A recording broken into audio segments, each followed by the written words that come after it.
the attention on you from outside, from the press, from the black community, from just a variety of sources, really must have heightened as you were moving up. What was that attention like? Well, it was frustrating, to be honest with you, because one day I looked up and there were two Ebony reporters who came down to the pier and said, "We're getting on the way with you today to ride the Pearl." And that's the first thing I'd known about it. And of course they came aboard and we let them aboard, and that's all we could do. And took them to Pearl while they took pictures all up and down the ship and everything else. Didn't mind taking the pictures, but they wanted to take pictures that were, I thought were not necessary, number one, and number two, it might have been a little embarrassing to me at times. For example, one picture that they never got was they burst into the wardroom the first day we were on the sea, and it's all set up to take pictures, and there was no picture to be taken, or at least they didn't think so. They didn't want to see a picture of a guy, black, eating at the table with white guys. They wanted to see a picture of him being served first, and we didn't do it that way. We went by what we call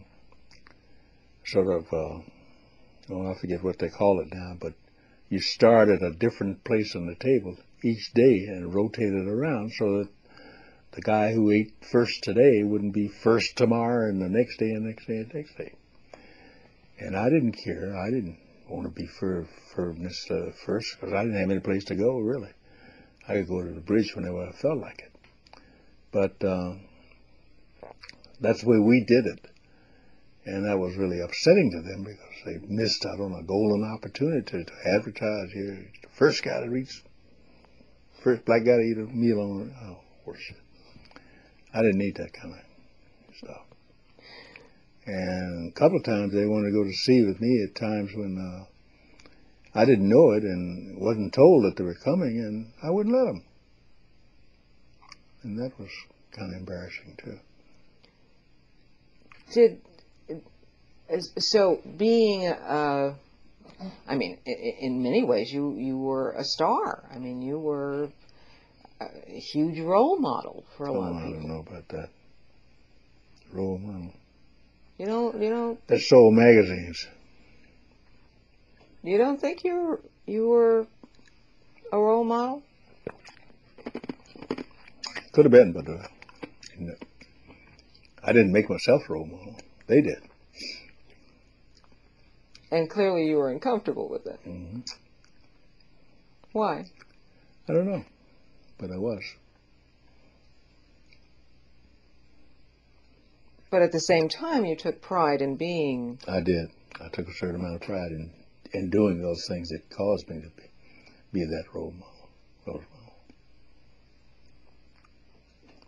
Was the discomfort about always having, the first black this and the first black that, as opposed to simply celebrating the achievements regardless of race? I think that was what it was more than anything else.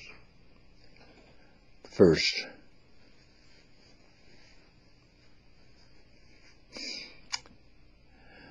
First of his race to do this. First of his race. Oh, of course.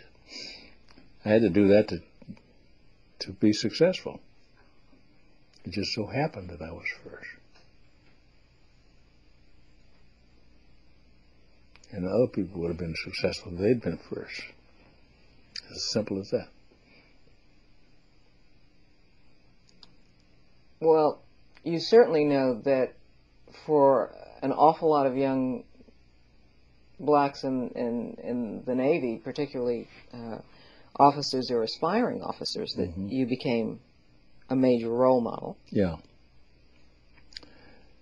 Yeah, I thought about that one a little bit, and I don't think for some I became as big a role model as some people think I was, but for others, yes.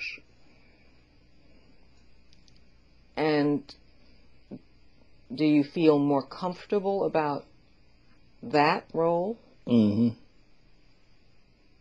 And you feel it's necessary? Yeah. Why? Well, nobody would aspire if somebody didn't do something.